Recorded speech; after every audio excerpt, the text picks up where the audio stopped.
Hi, everyone. My name, if we've not had the chance to meet, is Diane Winter, and I am the Development Director here at the Saratoga Springs Preservation Foundation. And it's my pleasure to welcome you all to tonight's Women's History Month presentation, Women of the Saratoga Campaign with Anne Clothier. Just a little bit about the foundation, if any of you are new, before we begin the program. The foundation was founded in 1977, and its mission is to preserve and enhance the architectural, cultural, and landscape heritage of Saratoga Springs. We pursue this through advocacy, technical assistance, education, and restoration. We have some examples of some of the work we do here. There's a few photos of our educational programs. You'll see a summer stroll in the left to upper left, the racetrack in the bottom left, and kind of in the center there was our members only tour of the Spa Little Theater last summer. Also, our advocacy work in the upper right-hand corner is the Smiley Bracket Cottage at 166 Excelsior Avenue, which we have been working to save for many years, as well as our own restoration projects. You'll see with the nice sold sign down in front, the 65 Fila project that sold in the fall, and then our upcoming project will be the two small worker cottages at 128 and 130 Clinton Street. And as you might have guessed, those projects can't be done on our own. So we rely on the generosity of members and donors. So we thank you for your donation for tonight's program. And I invite you to become a member if you were not already a member. We try to make becoming a member as accessible as possible. You can be an individual member for as low as $35, or a family can join for $75. And then just a bit of Zoom housekeeping. You are welcome to enter any questions in the chat as we go along, or feel free to hold on to them until the end of the program, when we'll have hopefully some time for question and answer.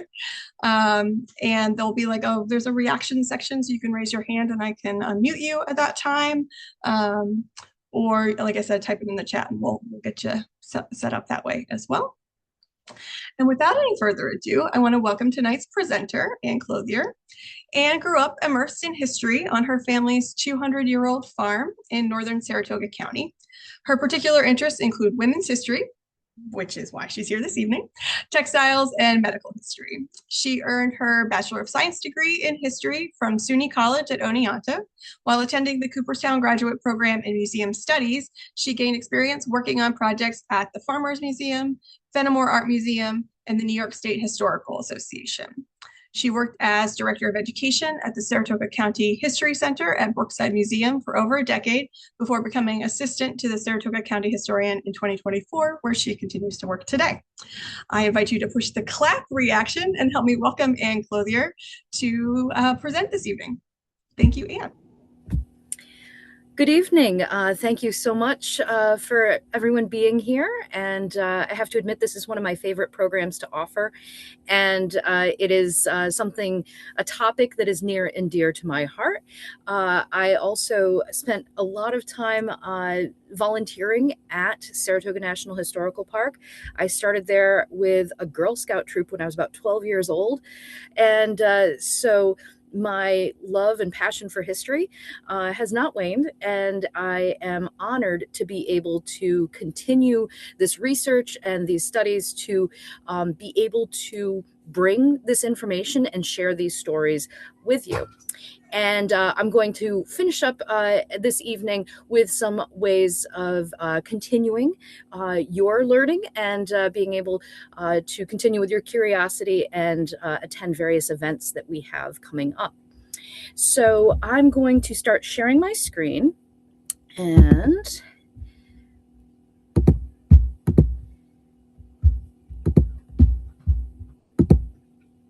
all right. So hopefully this is working. Diane, if you are still there, could you just let me know that this has come up properly? And looks good. Yep. Excellent. Thank you so much. All right. So I was asked to begin developing this program fairly soon after I came to work at the Saratoga County Historian's Office. And I was, again, very, very happy to do so. We're going to start with a very, very brief introduction. However, if you are curious about the military history or want to, again, reinforce some of the knowledge that you might have gained years ago, the best place to do that is Saratoga National Historical Park. They have a wonderful visitor center, and they have recently updated their tour road with over 80 new interpretive signs, and they also have a new tour brochure in the past few years as well. So I am not going to take up too much time this evening to really cover the military specifics of the Northern Campaign of 1777. But as we can see here from this brief timeline and also this map, upstate New York was not a peaceful, quiet place in the summer and fall of 1777. And each of those little sort of sunburst explosion sort of symbols that we see on the screen there show us a battle or skirmish that occurred, and all in leading up to the surrender of Burgoyne on October 17th. And when we think about the battles of Saratoga, for a lot of people, this is probably the image that comes to mind. And here we see General Burgoyne offering up his sword to General Gates. And this is, in reality, a group portrait. There is a key that actually shows us who each of these individuals happens to be. And so we have Daniel Morgan, we have Philip Schuyler, amongst many, many others. Now, something we don't see in this image are any women. And that's not unexpected by any means. It is a military ceremony and a painting done to sort of commemorate this major ceremony. So it's understandable that we don't see women in there. However, there were many women who were present at the time of the battles of Saratoga and also had their lives drastically altered by the battles of Saratoga. And those are some of the stories that we're going to be focusing on this evening.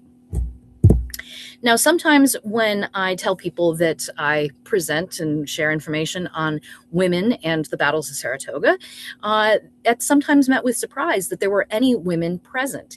And the two main reasons why women were here, one, they were residents. They were living here. And for a lot of women, they were on farms. And in some cases, their husbands were off fighting on one side or another. But also, we do have women who are accompanying their husbands on campaign. Now, these women have often been come to be known as camp followers. Now, unfortunately, that terminology has taken on something of a derogatory sort of meaning in more recent history. But in reality, these women who were army followers were not scandalous for the most part. We can never say always or never when it comes to history by any means. But for the vast majority of these women, they were accompanying their husbands on the military campaign. Now, there were army followers on both sides. However, there were far more on the British side, just due to the nature of military campaigns for the British Army. So these soldiers would have been leaving home for, in some cases, 2 or 3 years or more. And for some women, accompanying their husbands was preferable than going back and staying and moving back in with their parents or staying with a brother or things like that. And now for the American side, there were some women that did come with their husbands. However, it wasn't quite as common because the deployments weren't as long and they weren't as far away from home. So these women definitely had tasks. They were fulfilling one of 3 primary roles. One, laundry, and making sure that all of those clothes were laundered, bedding was laundered, because that keeps the army clean. And a clean army is a healthier army. And you also have seamstresses making shirts and repairing clothing. And also you have nurses. And these are women who are in charge of making sure that the hospitals are clean and also responsible for the day-to-day upkeep of the soldiers who are hospitalized. Now, the vast majority of these soldiers in hospital were there because they were sick. Certainly, the hospitals treated battle wounds, but illness was a much bigger issue for soldiers while on campaign. Now, we're going to be examining a variety of different stories of individuals this evening, and we're going to start with that of Frederica. So she was a baroness, and she was traveling with her husband, who was the officer in charge of the German-speaking troops. Now, the Germans were utilized by the British Army, and often the phrase mercenary troops has been used to refer to the Hessians or the Brunswickers. And I don't know, some historians have concern with that term because it implies more personal agency and also more personal compensation for their actions on behalf of another. A lot of these young German-speaking troops were young farmers back over in Europe, and they were informed by the leadership of their local governments that they were going overseas and helping the British Army. And so, but Frederica, again, was there following her husband, who, and she was a documentarian. She was a writer. She kept track of so much of what was going on. And it's thanks to her that we have as much information as we do about what happened on Burgoyne's campaign as they traveled south from Canada. Now, again, we have General John Burgoyne, who is leading the British, the Northern Army, the British Army. And we also know that Frederica was not a big fan. She was very opinionated and very critical of General Burgoyne. Now, Frederica witnessed a great deal, and she was also traveling with 3 young children, her 3 daughters at this time. And that's another thing to consider. We've covered that women were traveling with the armies, but it's worth noting that wherever you have women and soldiers together, you will probably end up with children. And so these families were traveling with the armies. And so she is trying to keep track of, again, these 3 children. Now, to be fair, she was nobility. She had help with her. She had servants.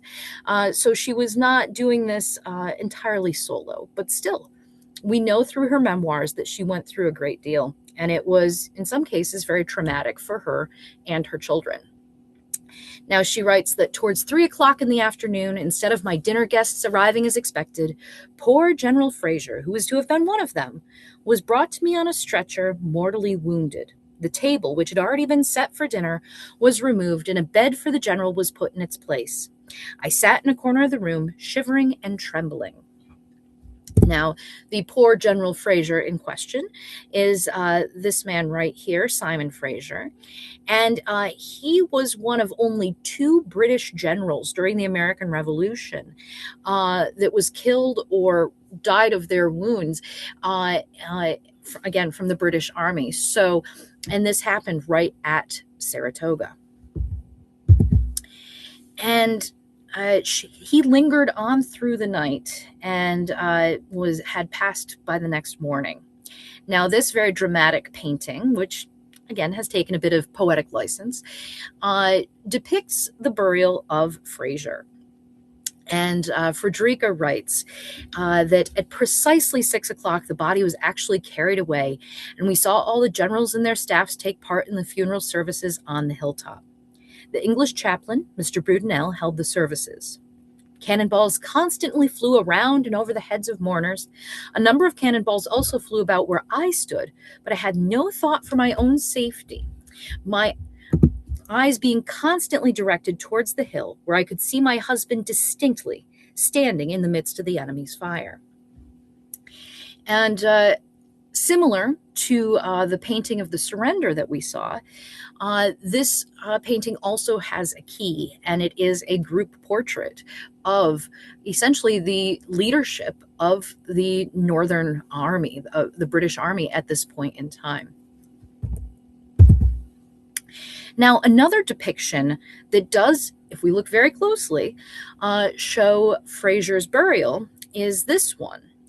And we can see here that we are on the east bank of the Hudson River looking westward.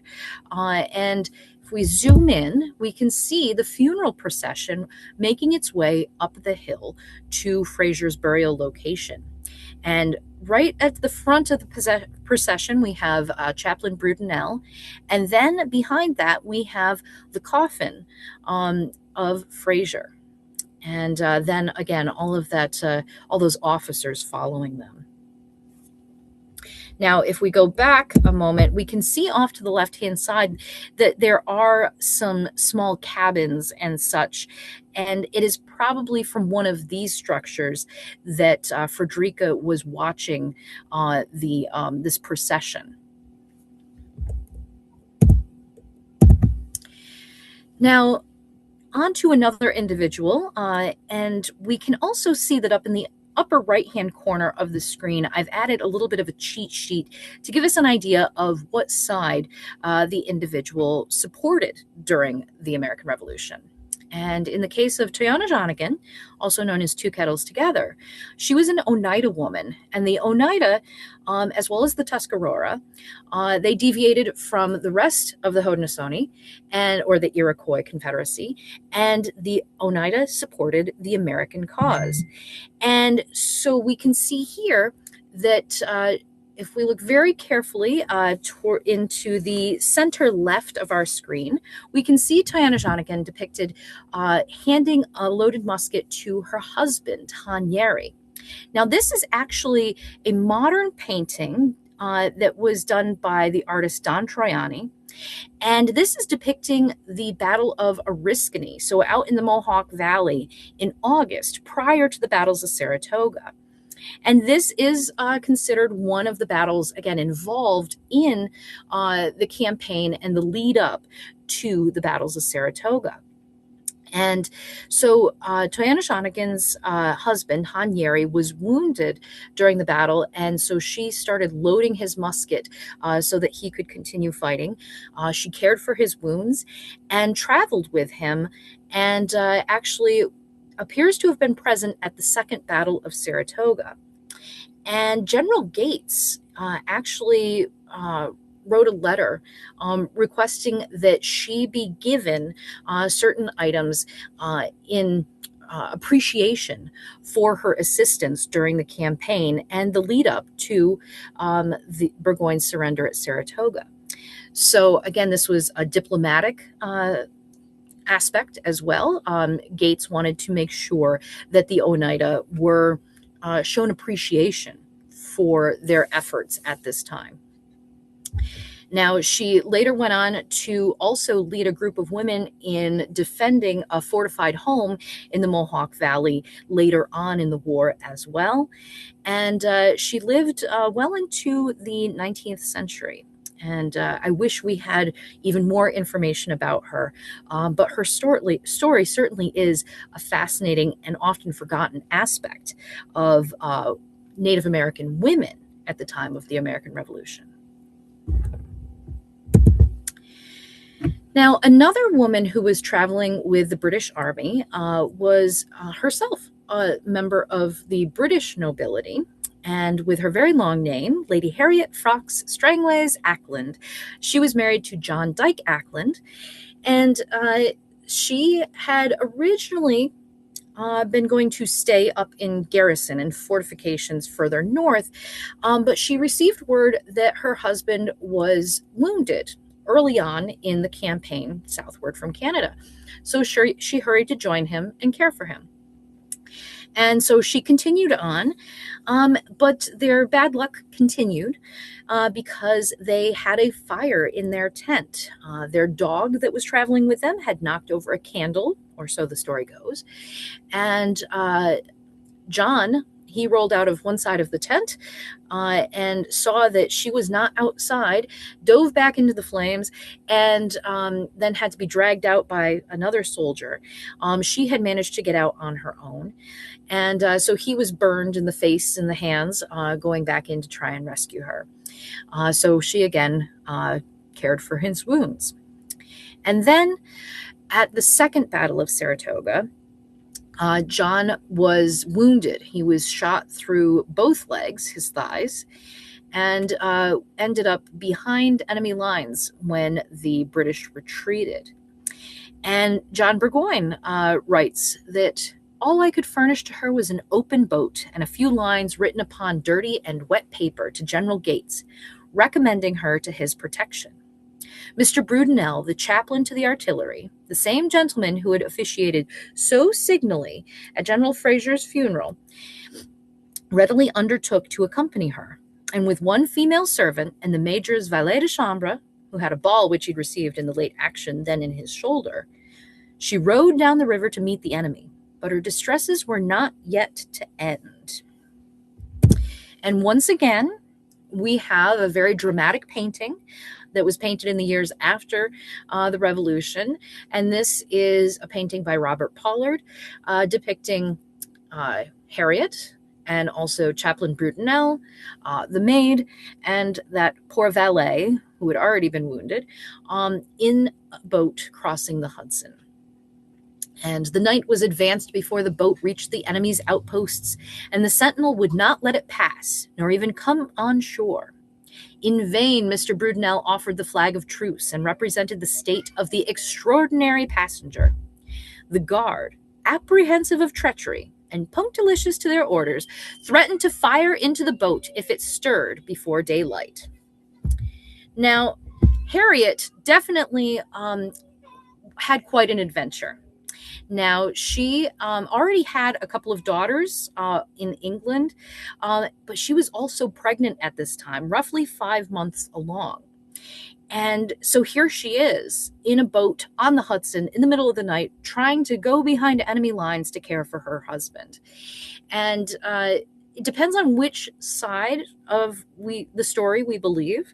The Americans say, oh, we took her immediately up on shore, gave her some broth, made sure she was well taken care of.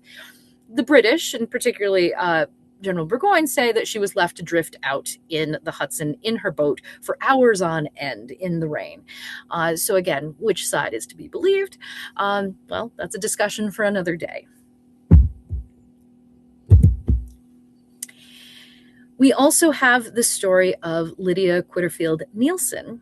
And so if you have ever visited Saratoga Battlefield, Stop 2 on the tour road, you may recognize this little red farmhouse. And so this was the home of Lydia and John Nielsen. And they were a young couple that already had at least one child, and she was pregnant at the time of the battles. Thankfully, they'd had the foresight to say that perhaps she should go and spend some time with her family further south.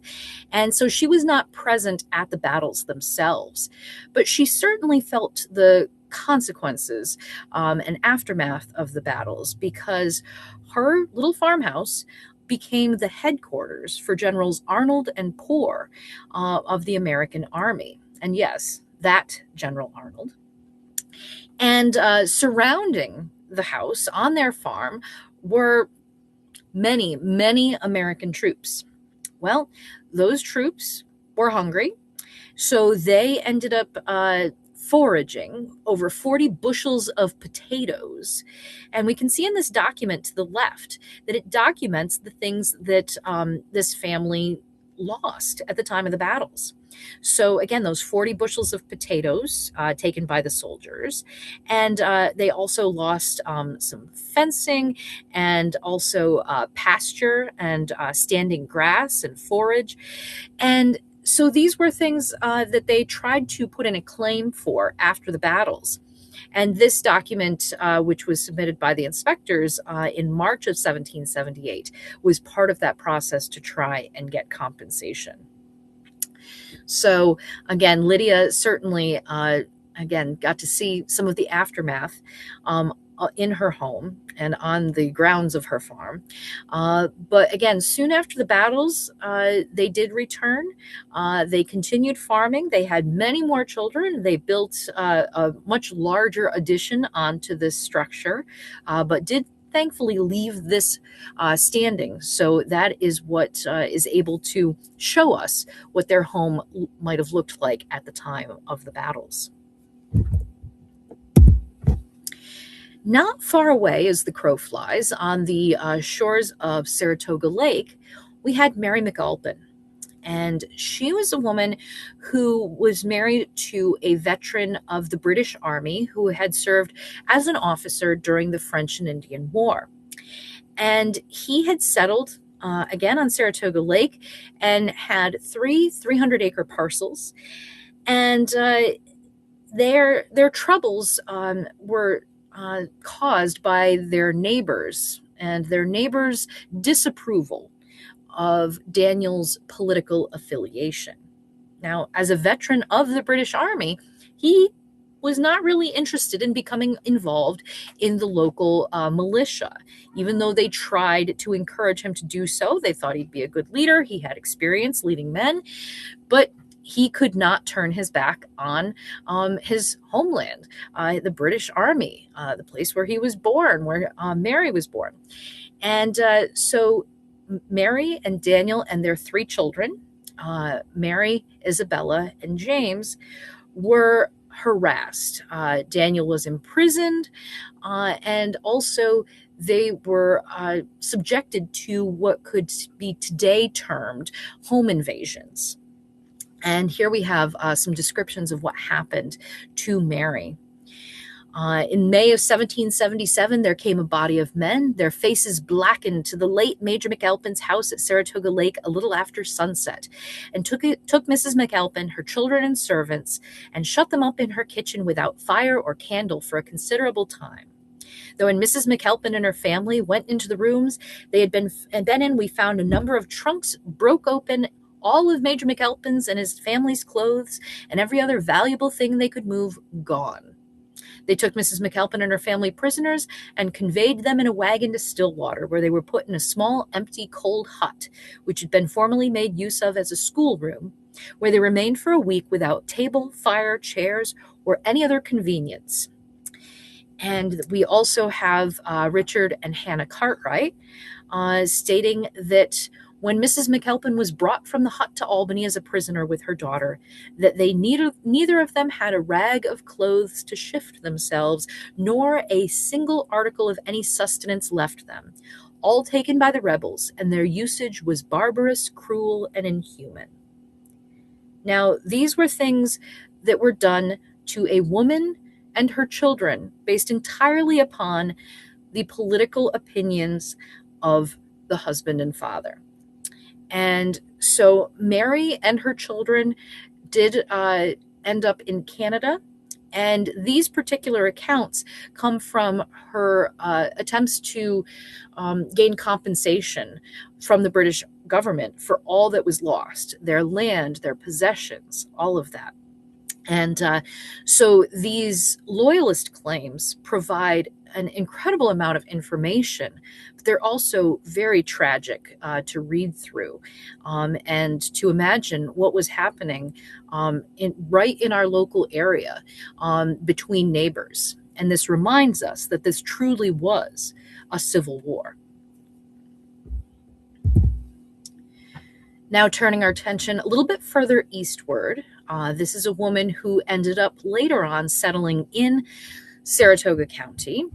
But at the time of the Battle of Bennington, which was part of the lead up to the battles of Saratoga, Anna Gould Deek, with her husband, was living over around White Creek, again, not far from Bennington.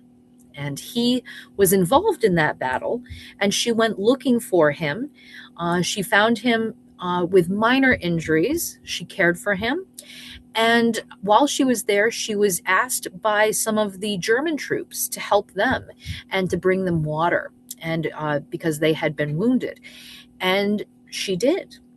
And so her descendants claim that this is an example of her perhaps being one of the first Red Cross-style volunteers, providing aid to whomever was in need without concern for which side they happened to be on.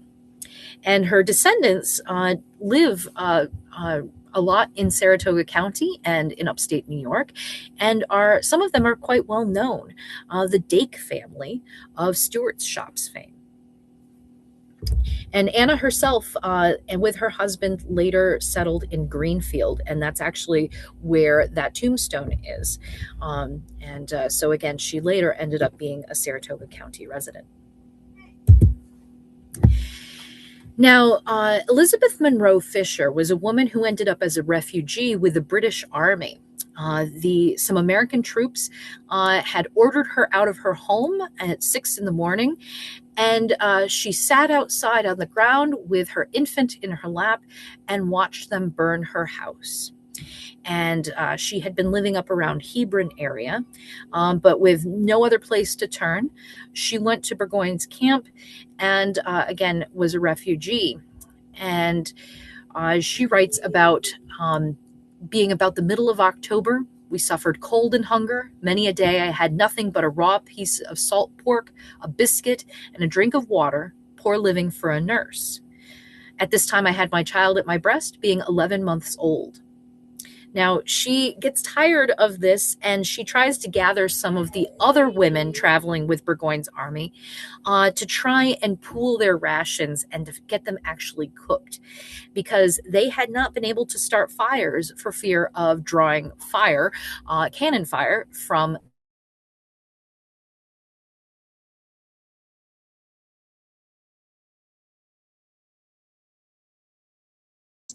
and they managed to do this. Cal is blasted, and they lose all their food, and yet she's still expected to pay. Again, we find this out through a memoir that she wrote in the very early 19th century. She is definitely a very interesting character and worthy of an entire program unto herself. But again, another story for another day. But if you're curious to find out more about her, again, Elizabeth Monroe Fisher is her name.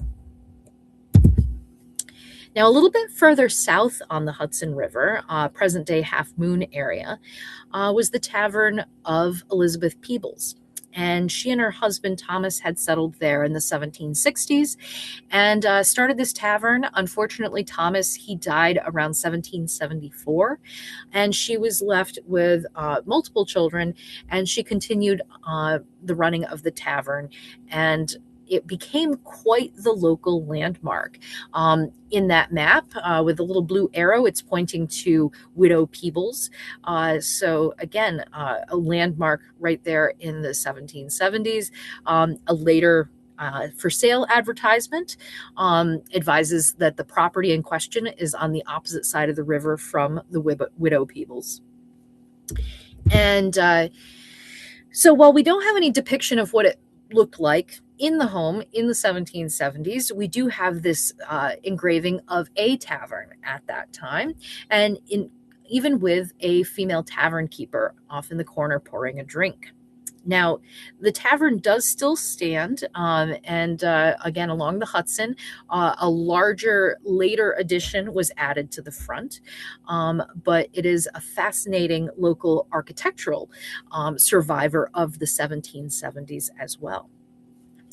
And Americans gathering prior to the battles of Saratoga actually were, again, using this as a landmark and gathering at the Widow Peebles in this case.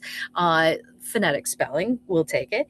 And but we can see that the American chaplain, Enos Hitchcock, mentions her location in his diary. And this is on September 8th. Again, just a little over a week from the first battle. And of course, we have the stories of Catherine Van Rensselaer Schuyler. Now, some of the stories about her and her actions around the time of the battles appear to be more of legend status. There is the story of her burning the wheat fields to prevent the food from falling into the hands of the British. That we have really not much evidence for. So I do have, however, some evidence for what she had to endure because of her husband, Philip Schuyler's, strategic and diplomatic decisions. And So after the surrender and after General John Burgoyne has surrendered his army to General Gates, Schuyler says that he would like the highest ranking officers and their wives to be his guests in Albany at his mansion. And he's not there, but Catherine is. So she has to play hostess. Now, this is particularly challenging because Burgoyne has ordered that Schuyler's summer home up in modern day Schuylerville, ordered that to be burned. And so Catherine has just lost her summer home, and as well as many mills and other support structures up at Saratoga. So this account that we have from Philip Schuyler's secretary, who was present in Albany at this time, shows us that perhaps Catherine is not having a great time. Now, because General Burgoyne and these high-ranking officers are there and they are prisoners of war, there are American troops there who are guarding them. So the riflemen and light infantry being encamped on the hill back of the house render the tenure on which the potatoes are held exceedingly precarious. Now, that is a very verbose way of saying the soldiers are going to eat all the potatoes. And we saw from the experiences of the Nielsens, those soldiers really like potatoes. Mrs. Schuyler has detained the servants for the purpose of securing them. The servants will be sent up tomorrow. Your fencing on the hill is mostly appropriated by the troops and applied to sheltering them, and all that can be obtained from the officers is a promise that they will not suffer the materials to be burned or destroyed. General Burgoyne's suite and visitors have entirely discomposed the economy of the family and have given no small degree of trouble to Mrs. Schuyler. They intend to stay till Wednesday. So again, this gives us a little peek, a hint into what was going on at Schuyler Mansion in late October.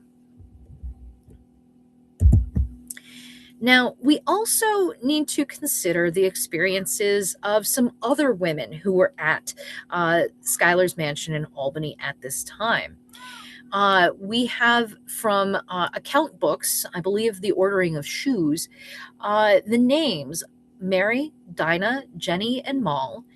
And these were women who were enslaved on the Schuylers' estates. Now, we don't have as much information as we like by any means, but we have to wonder, were these women some of the servants sent up on the hill to procure the potatoes and save what they could from the foraging soldiers? Were they having to rush around and prepare guest rooms for the British officers and their wives? Were they having to cook more food? We don't know.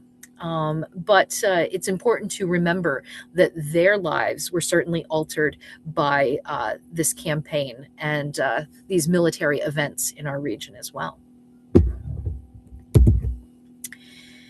And I get a lot of questions often about Jane McCrae. And she is a young woman who actually herself has strong loyalist leanings. She is engaged to a loyalist officer traveling with Burgoyne's army. And so the story goes, she was going to travel to go and meet up with him, and or some native allies were sent to take her to camp. And there are many variations of this story. And we don't really know what happened. We only really know what happened as a result. She ends up dead and she is scalped. And there are multiple famous paintings and engravings depicting this. But this one I find interesting because this appeared back in England in January of 1778. So within about 6 months of Jane's death, which happened around Fort Edward at the end of July, this is essentially a political cartoon questioning the war and pointing out that civilians are bearing the brunt of this military action in North America. And this reminds us that just because the British Army was sent over here by England, it doesn't mean that everyone over in England supported the idea of this war. And this, again, this image reminds us that it's never simple. It's always very complex. And in this case, there was a growing movement and growing discussion in England, really questioning what was going on here and if this war was worth it and whether the army should be pulled out. And we also have evidence of potentially 3 women who themselves were casualties of the actual battles of Saratoga themselves. And here we have 2 American women who appear to have been casualties. The first account we have is from a British officer who, in walking around after the First Battle of Saratoga, was met with several dead bodies belonging to the enemy, and amongst them were laying close to each other 2 men and a woman, the latter of whom had her arms extended and her hands grasping cartridges. Now, that is a very important detail that we will return to in just a moment. Then we also have the memory of Ambrose Collins, who was a militiaman from Connecticut, who stated that the American women followed close after the American soldiers as they were advancing and even exposed themselves to where the shot were flying to strip the dead. I saw one woman, while thus employed, struck by a cannonball and literally dashed to pieces. Now, there certainly are accounts of women, army followers, scavenging, looking for pocket watches, taking boots or shoes, things like that, that they potentially could use to sell and support themselves. So those accounts certainly exist. However, when we look back to that earlier reference, her hands grasping cartridges, that is important. And if we look to a different piece of documentation from an earlier war, the 7 Years' War, the French and Indian War, that is being remembered in the 1779 newspaper account from Edinburgh. And this is sort of an obituary of a woman who had been an army follower in Canada, again, at the time of the French and Indian War. It is a fact which can be testified by living witnesses. At a time when many of our troops were killed, she supplied the living with the powder cartridges of the dead and animated the men in the ranks next to her by her words and actions. So we potentially have a couple of accounts showing that women were risking their lives to make sure that ammunition didn't run out and to take the ammunition, the cartridges, the little paper tubes that contained the black powder and the musket ball, and redistributing them amongst the soldiers who needed them. So again, a fascinating and also tragic detail. Now, on the British side, we have this piece of archaeological evidence. And so this was a burial that was uncovered in 1972 in excavations at the Belcaries Redoubt. And for a long time, this was considered to be a very petite soldier, 5'2", roughly, and that's my height, and my 13-year-old is taller than I am. And so later analysis of these remains, and particularly the measurements of the cranium, the skull, and also what remains of the pelvis, have strongly suggested that these are the remains actually of a woman. And so that makes us wonder, was this another woman who was trying to assist in other military campaigns of the Revolution, other battles? We have the idea of Molly Pitcher and others who stepped in to help as needed. Was this a woman who was redistributing ammunition? We can't say for sure by any means, but I have recently shared the osteology report with a forensic anthropologist, and she concurs that these do appear to be the remains of a woman. Also, the remains were found with musket ball and also shot, I believe swan shot. And the Americans at the time of the Second Battle were using cartridges that contained this mixture of projectiles. So that is even stronger evidence that this was perhaps a woman of British or German origin, who again found herself in the crossfire. And here we have a memoir from a man who wrote in the 1830s, looking back to a time when he was a teenager. He did not serve as a soldier, but was present around the time of the battles and witnessed some of the people, including army followers. He wrote that they were poorly clad, their garments bearing the marks of hardships, their persons war-worn and weary. They were the objects of my sincere pity. I could not look at these women without involuntarily thinking of their long distance from their native villages in England and in Germany, the dangers they had passed, and all the hardships that they must have encountered. So again, a reminder that these army followers were far, far from home. And their sufferings were not to end, because these women were now going to become part of the Convention Army, the term for the prisoners of war who resulted from the surrender at Saratoga. And we can see this depiction of their encampment. And they initially were marched off through the Berkshires to near Boston, Cambridge, and with the expectation and the original agreement in the surrender that they were going to be able to board ships and head back to England, that was going to be what the English soldiers, the German-speaking soldiers, and the followers were going to be able to do, that they were headed home. Congress received word of this and said, no, no, no. In part because they could envision all of these British soldiers getting off a ship in England and not long after boarding another ship and coming back as part of a different British regiment. And so the Convention Army was then moved southward. At varying points, they were in Virginia, Pennsylvania, the Carolinas, and they spent many, many years, essentially the rest of the war, being shuffled around. Now, of course, the officers, the high-ranking officers and their wives, they were able to return home much sooner. Also, the numbers were drastically dwindling as time went on.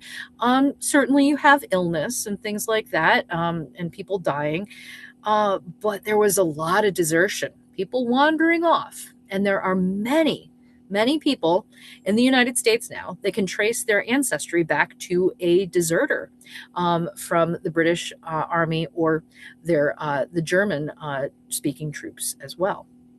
So we have descriptions of what some of the German army followers looked like as they were initially marched to Cambridge, Massachusetts.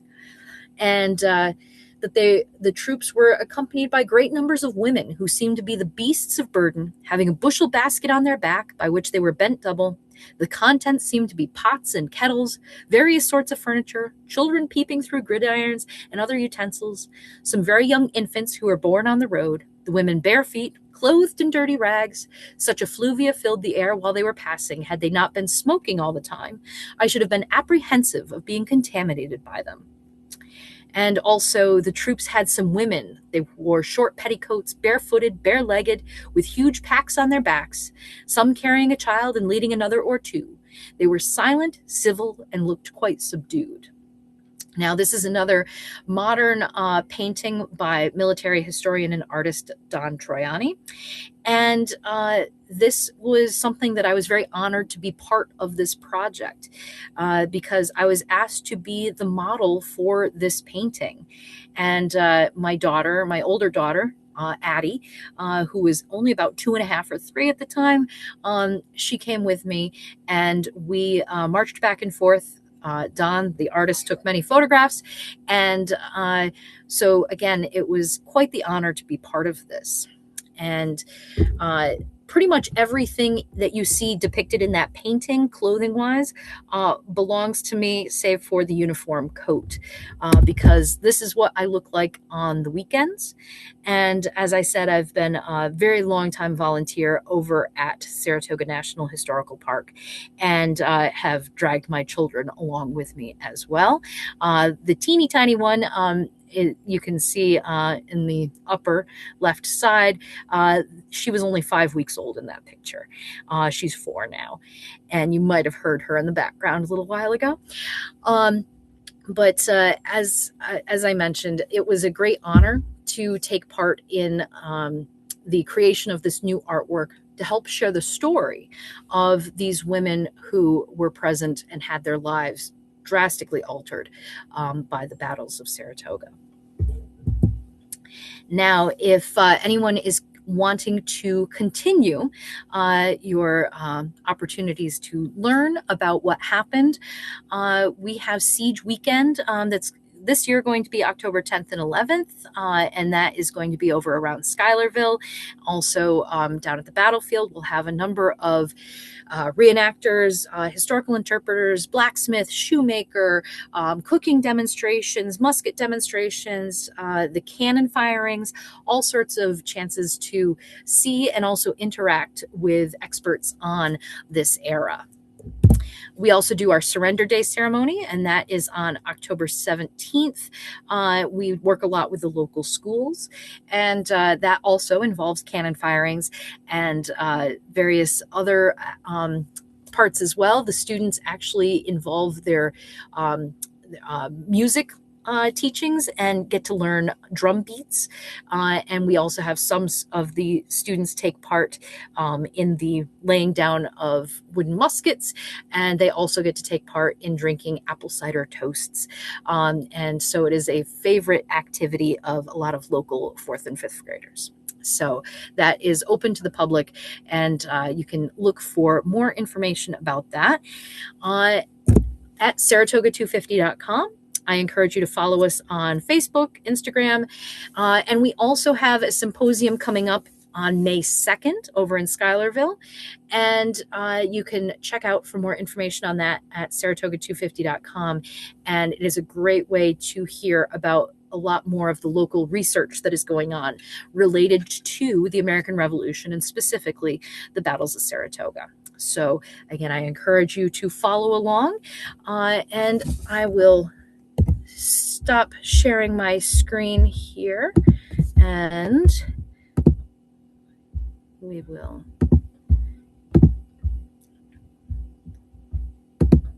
Okay. Have I stopped sharing my screen yet? You're all set. Okay. Thank you, Maya. That was excellent. If people have some time for some questions, I didn't see anything in the chat other than Marianne likes your pipe. Well, there's a bit of a story with that as well.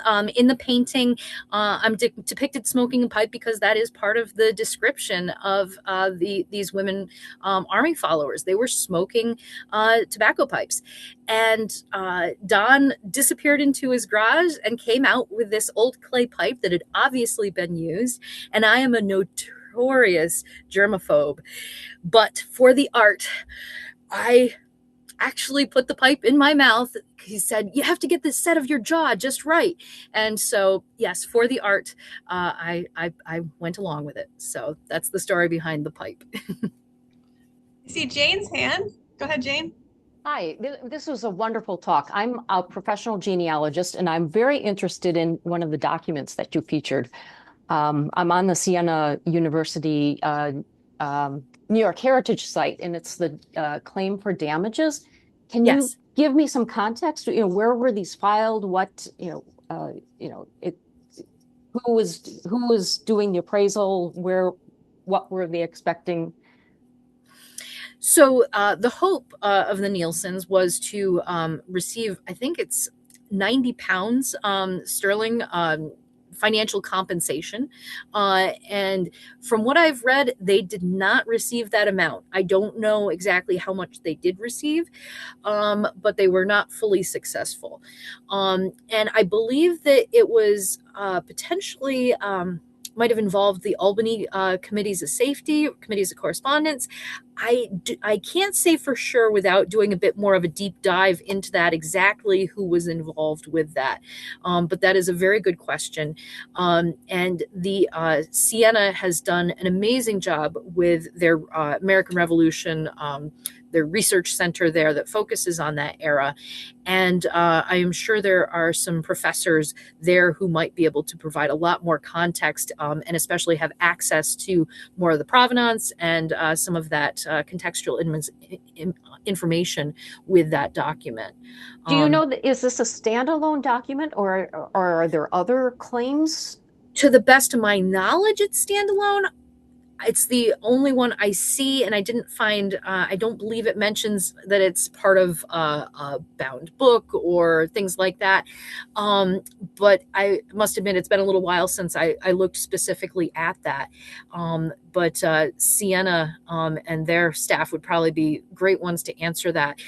But yeah, it is an amazing document, and it really gives us quite a lot of information that John and Lydia were attempting to receive compensation, but it also tells us that the American troops were actively foraging in these farmers' fields. It also reminds us that there were farmers present who had crops, who had spent that summer farming their fields.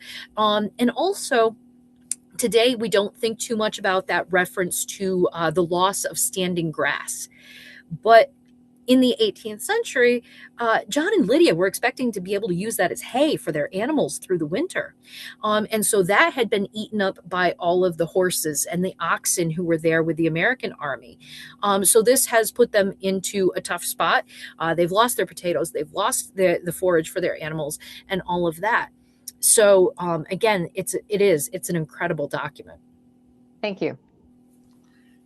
And we have a question in the chat.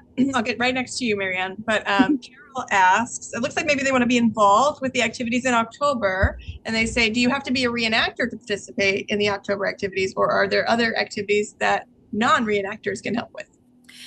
Well, you are welcome to sign up at Saratoga250.com. There, I believe, is a sign up spot right on there for volunteers.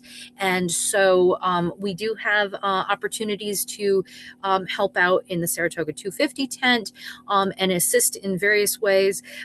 There are opportunities for helping with parking. It's not very glamorous, but it's really appreciated. And also helping with setup and tear down and cleanup, and helping out with information tables, all sorts of things like that.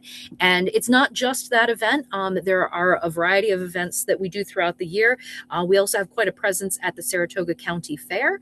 We have our gigantic canvas 18th century style marquee tent, and we will be at the fair this summer as well, helping people to learn about the upcoming anniversary.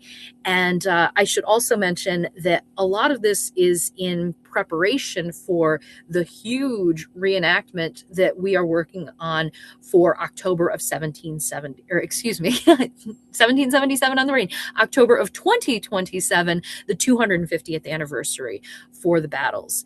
And the county has actually leased property in Stillwater, just north of the Saratoga National Historical Park, so that a full battle reenactment can take place there. And some here might remember some of the reenactments that took place for the 225th. And those were actually done up around Fort Edward, because that was the property that was available at the time. But those were events that brought in well over 1,000 reenactors and thousands of spectators. And so we are looking forward to welcoming people in October of 2027 for that event. Excellent. Thank you. All right. I'm going to ask Marianne to unmute. There you go. Yes. Anne, have you heard of the Marshall House, which is where Baroness, have Yes. you been there by any chance? Yes. Yeah. Amazing place. And there's, and I have to admit and apologize that there's so much more information that I was not able to get into this evening. And yes, the Marshall House was one of the places where Baroness Frederica Redazel took refuge with her daughters. And so again, that is another one of the amazing stories. And there is a website with an incredible amount of information. I encourage everyone here to check that out for more information. But again, I have to restrain myself when I do this program. Sure. We're already running over time. Yeah. And to just give you an idea and a visual, this is my binder on Mary McAlpin alone. So for multiple of the women in this program, I have entire binders full of women. I'll date myself, the Mitt Romney quote. And I'm restraining myself to stay time limit. Yeah. But yeah, the Marshall House is an incredible place, and so much research has been done. So I do definitely encourage you to look further into that for anyone here. Thank you. And Libby raised her hand. I did. My husband and I are on the board of the Marshall House, which is a nonprofit group that is formed to protect the house and to perpetuate the story of the Baroness and the activities there. And we have commissioned an opera, a chamber opera, that will be presented in the fall of next year on that. So just to have a heads up to look for that and look for information about it. Absolutely, Look at the website too of the Marshall House. Mm-hmm. There's a lot of material there, including an excellent bibliography. Absolutely, yes. So much research has been done, and really brings a lot of additional information to the stories of Frederica, and therefore also the fate of poor General Fraser, amongst many others. So yes, there's so many amazing historic sites in this region. Certainly Saratoga National Historical Park, but many other additional sites that provide us with so much context for those who are living in this region. There's Schuyler Mansion down in Albany, which is a state park site, and they've done a lot of research. In fact, it was their research that led me to include the stories of the enslaved women of the Schuyler estates, and they have great articles and a wonderful blog that publishes a lot of their research as well. Excellent. Thank you. I don't see any other questions. I see someone thanked you for being providing an informative presentation and for the identifying flags. Good work. If there aren't any other questions, I'm just going to do my last little plug and saying thank you for joining us this evening. We're really grateful, and thank you to Anne for presenting this program. I learned so much, and my dad's going to be so jealous that he missed it. And anybody that is not yet a member, we encourage you to join the foundation and also support the National Park and the 250 and the house that we just talked about, and keep the culture alive here in Saratoga and in the county, and join us again for our next program. Thank you all so much, and have a great night. Thanks for being here. I appreciate it.